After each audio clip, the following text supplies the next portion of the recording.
Live from New York City, it's the Gary Null Show. And now, your host, Gary Null. Hi, everyone. I'm Gary Null. Nice to be with you today. And by the way, you can watch today's health and nutrition updates. All you have to do is go to PRN.Live, scroll down to where it says shows and all shows, and then you'll see the Gary Null Show. So you're not just hearing the program, you're also watching it. That's also how you can watch some of the interesting clips that we're going to be sharing with you. We start today with the University of Nebraska Medical School study about how more lycopene, lyco, L-Y-C-O-P-E-N-E, is linked to a longer life, especially if you have metabolic syndrome. Well, metabolic syndrome, that's a lot of different conditions. That's heart disease and diabetes and high blood pressure and obesity. So we have probably, the best guess I could make at this moment would be around 2/3 of the entire adult population suffer from some form of metabolic syndrome. They're either overweight, they're obese, which is a difference, 10% overweight, over your normal body weight, you're overweight. But then you get above that, then you're obese. Then if you're, let's say, you have an extra 50 pounds on, then you're morbidly obese. That really increases your risk of dying from all causes. And it also makes you more likely to be depressed or anxious. And that in turn increases your risk of dying. And then heart disease, clogging the arteries, because if you're going to be overweight, more often than not, you're not overweight because you're eating raspberries, blueberries, strawberries, and sprout salads. You're eating hamburgers, hot dogs, French fries, and super duper fatty foods and salty foods. And so just about everything humanly possible to kill yourself without actually killing yourself, you're doing. And that's why we have an average lifespan now about 2.5 years less than what it was before COVID. But mind you, you would have to go back to the early 1960s for the lifespan then. And we realize we're back there now. We're approaching that. So we're not living longer. Some people are, and that's how you get an average. Let's say you take some people that really live healthy lives. They exercise, they deal with stress, and they eat a good diet, and they're living to 90. And other people are living to 60. And then you take the two and you come up with a common element, which is 75. But that doesn't mean everyone's living to 75. Don't be afraid. If you've been making right choices, you're going to live a lot longer in all probability, unless there's an accident. So one way we can live longer is by having red fruits and vegetables.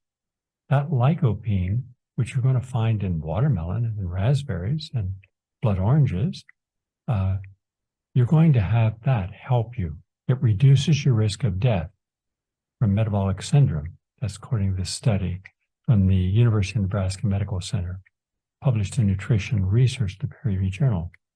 And they're measuring their serum lycopene, and that's where you find the survival is really increased.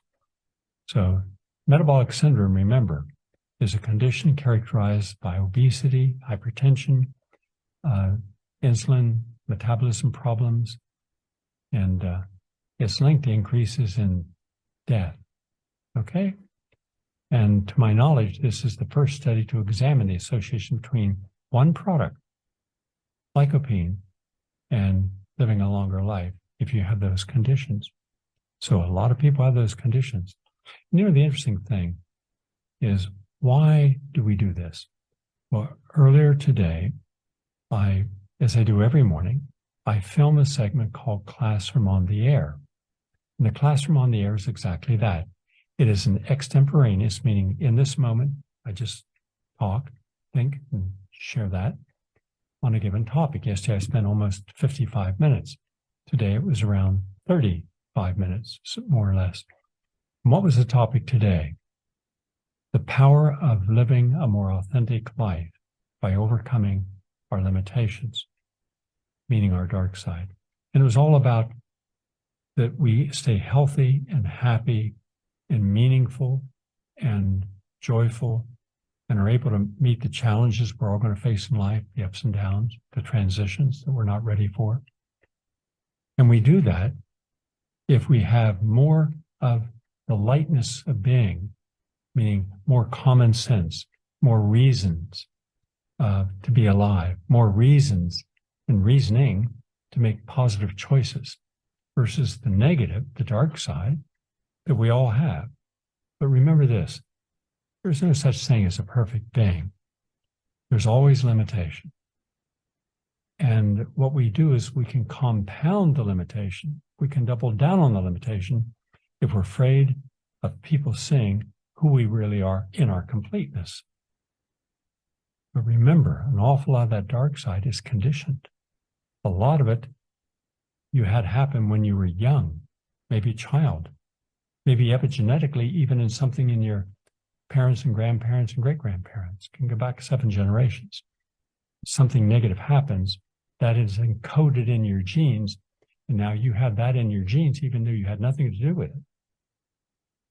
So, in regressive hypnosis, I have found is the best single way that we can overcome that, where a therapist takes you back in time, and they have different ways of doing it, but the ones that I've worked with, Dr. Elaine Kahn, Dr. Putterman, Dr. Donald Mullins, Dr. Michael Lerner, they would take you back as if you were looking at a coloring book of happy and sad, positive and negative. And it's interesting because you'll see people actually talking in the voice they had when they were younger in life. And then are you happy with this page? Yes. They keep going back year to year. Then they come to a time, 4 years old, 3 years old, 5 years old, where something happens that could not be expressed or understood intellectually, what was encoded in the cells energetically. And that becomes the epigenetics. And then they change that. They'll say, now, here's what happened. Your dad yelled at you. And now, then the therapist says, son, you're going to make mistakes in life, and that's okay.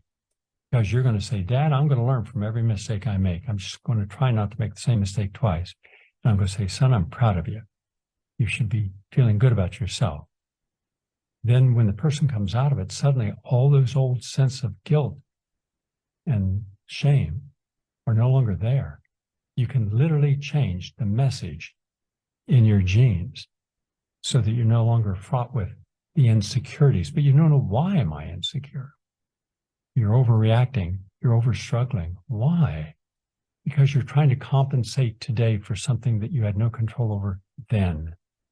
Anyhow, it's a whole talk, but every single morning I do these talks in our studio in New York, publishes, we have several people working there, and they put this up on Gary Null YouTube, on Rumble, on Odysee, and on GaryNull.com.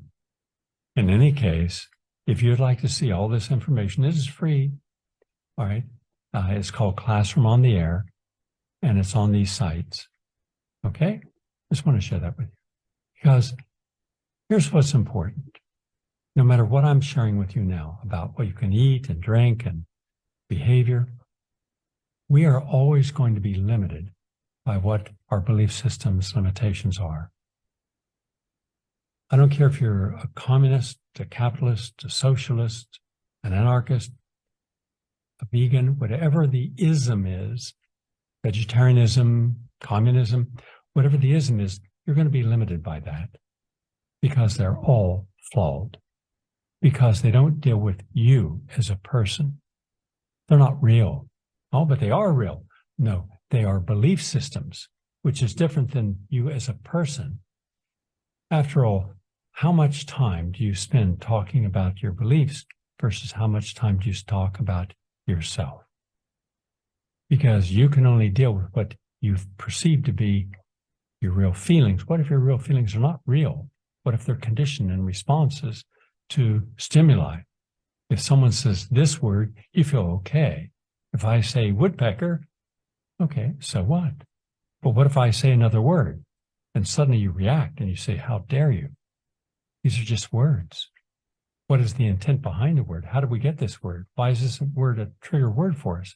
Why not pull back and go to neutral and say, it's just information. What can I learn from this information? Why is it important to me or not, or shouldn't be? And therefore we're reacting. We're not using reason. We're not going to neutral and examining something in all of its context before we make a decision on it. That's why the mob rule is never a good rule. That's why ideological rule is never a good rule. So if you want to be healthy, surrender your belief systems and create a new one that you are in control of, that you decide what you want. Be the architect of your own life. And the vast majority of people are not. Probably 92 to 93% of people are members of a cult of being a good citizen. Never be a good citizen. Be a good person. A good person can see what's wrong in being a good citizen in the mob and listening to dictates that make no sense, Orwellian talk. Being a good person allows you that critical thinking. Our university, devoid of critical thinking, devoid of humanistic values, devoid of spiritual values. If you doubt me, then why don't you go to Harvard, Yale, Duke, and say you have massive multi-billion dollars in your fund. Why don't you just lower your tuition? Clear down to that of a state school. You could do it, and you would still have billions left over. No, we want more. Then you really don't care about your students, do you? You care about the income. Everything is hypocrisy today. Man, you can't see it until you're no longer a part of it. And then when you're a part of it, you become a beast.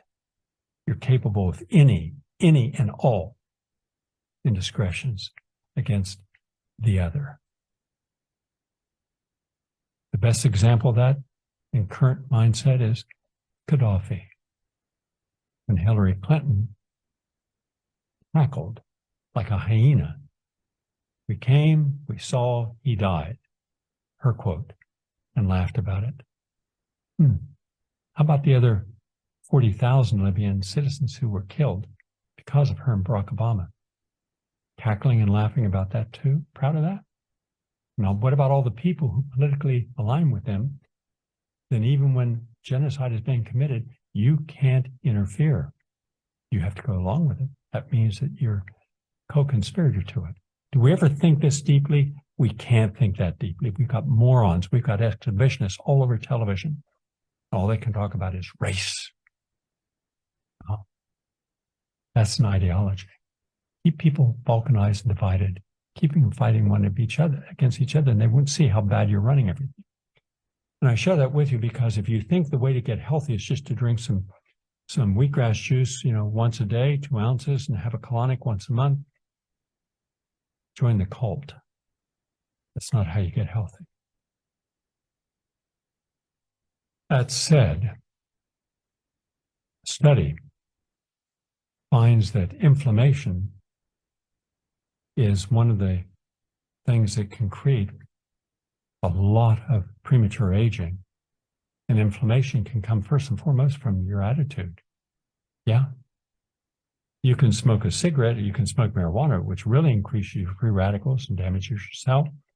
You can be angry and cortisol goes up, and now you're flooding your body with all these pro-inflammatory cytokines. You can eat until you're overweight, in which case being overweight creates premature aging and inflammation in the heart and the arteries.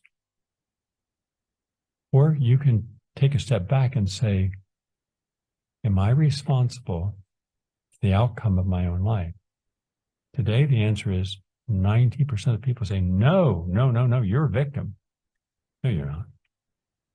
No, but we'd like to believe that because it prevents us from being responsible for dealing with issues in an honest way and separating out our belief system from the universal truths that we should be living by. So Tufts University does a study, and it says that when you take the omega-3 fatty acids, It helps as a natural antidepressant because that free radicals attacking in your brain can trigger a depressive state of mind. Who knew? Who knew that being argumentative and angry and judgmental and overly opinionated and self-righteous would end up creating your depression? But it does. This was published in the journal, current issue of Neuropsychopharmacology. So you see, you cannot separate out who you are as a person, your own unique individual biochemistry, the electrical charges that are created to keep your body normal, even your heart normal, because every time you get angry, it can create irregular heartbeat and you won't feel it. You have to live a calmer life, more measured, and take some omega-3 fatty acids. So I'm just trying to show you that there's a link that prevents you from believing it's just about nutrition or just about supplements. There's not. There's no magic panacea. It's about the value of your belief determine how long you're going to live and the quality of that life and relationships. I was just thinking this morning about last evening. I'd done a lot of work yesterday. I'd counseled a lot of people. I'd helped as an advocate for this patient, which took about 4 hours throughout the day, and wrote this article on anti-aging, getting it ready for peer review publication. And about 10 o'clock last night, I said, I just got to take a break. So I looked up and I said, I know what will make me laugh. On wrinkles. So I turned on some of his roasts where he was roasting Frank Sinatra's, roasting these people. And I just laughed nonstop for the next hour. Hilariously funny. Today, he wouldn't be able to be on anywhere because he would be he would be considered insensitive. Yeah, that's what made him funny. And he says, I'm going to insult you no matter what your color, no matter what your race. I'm going to insult everybody. And he went about doing it. And everybody was just laughing their butts off, including the people he was insulting. And he wasn't alone. Think of how funny it was to watch Jonathan Winters and extemporaneous to his improvisations. You throw him a word and he'll suddenly go off on something that was brilliant. Robin Williams, the same.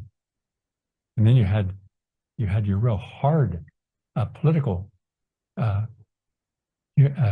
comedians. Lenny Bruce was one.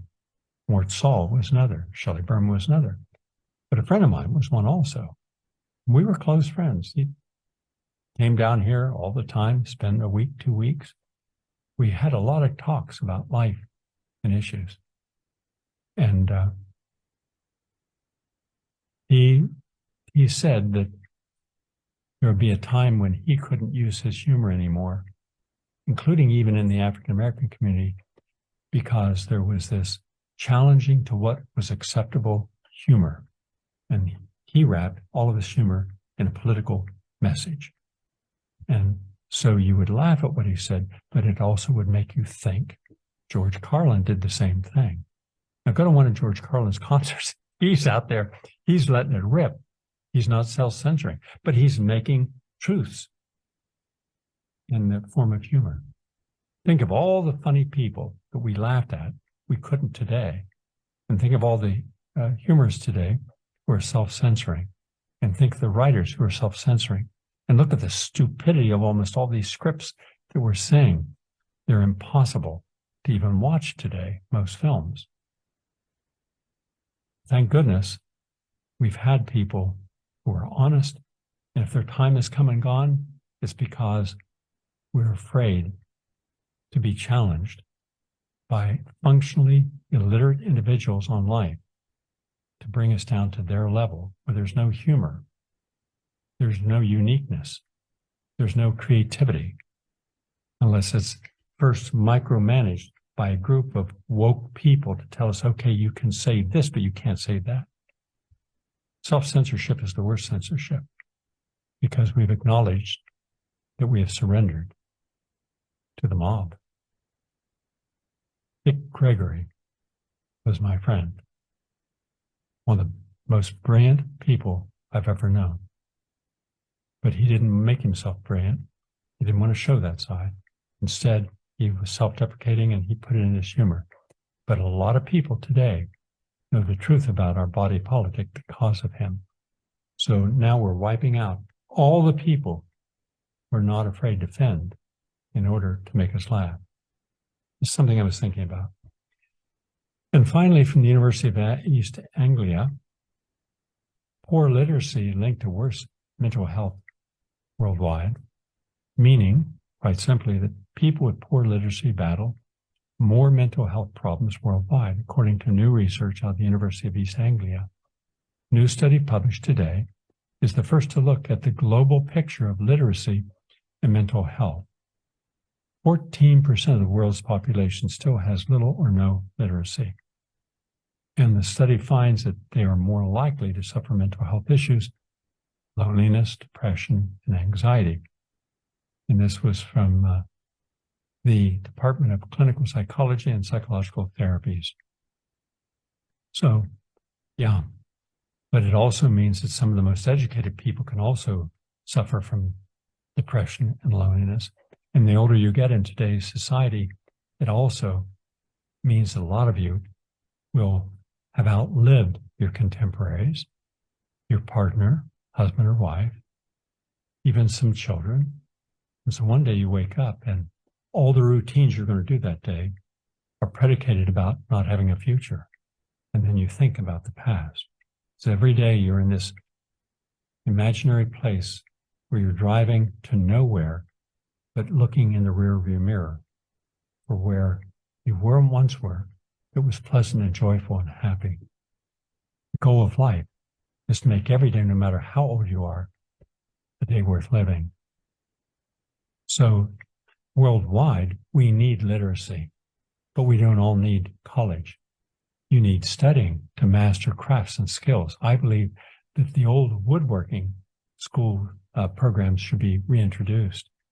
I took it. That's where I learned, along with my uncle, who was a master at woodworking, how to make chairs and tables. And I've done that.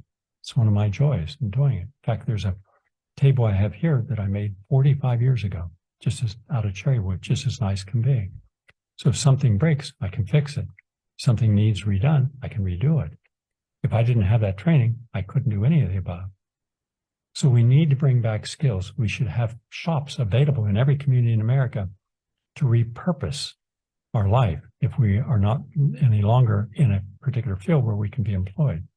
Woodworking, electric, carpentry, glazing, welding, bricklaying, roofing, all of these, there's plenty of work and good paying work. But people want to go to college and university, not getting that there. So I just believe the entire aspect of going to school, knowing that most of the jobs that you're going to go to school for are going to be gone by the time you get out of school or shortly thereafter by artificial intelligence, transhumanism, or automation. And the universities, if they were honest with you, would tell you that. Don't take that because that field's going to be gone. That is the whole idea of education controlled for the purpose of power and money, instead of really creating what you would call the Socrates garden, where students came to learn critical issues of life. That's what we're missing. Well, one last thing. This is from George Mason University. A study finds berry pigments, all your berries, the color of them, can decrease the bad cholesterol overnight. Overnight. And in all berries, you have what are called antho, A-N-T-H-O, cyanins, C-Y-A-N-I-N-S. They're really big in berries. They help decrease the bad cholesterol overnight. And there's 12 articles in scientific literature, randomized controlled articles that show that. The latest in the Journal of Nutrition found that the flavonoids that give berries their color can help decrease the bad cholesterol in those with elevated biomarkers. And that's important. And they can do it quickly. Doesn't take years. It can take a day or two. So that's the latest on health and healing, with a lot of other little side thoughts thrown in. And I just want you to think on what makes sense. If it makes sense, use it. If it doesn't, let it go. We'll have more to share tomorrow. Don't forget to go to PRN.Live and also go to GaryNull.com. Have a nice day, everyone. Back in a moment, because we've got a whole lot more program to share with you. If you would like to stay updated and see more content, you can follow PRN on Twitter at live.prn and YouTube at Progressive Radio Network. Make sure to like, share, and subscribe. Thank you again for listening to PRN, the home of progressive voices.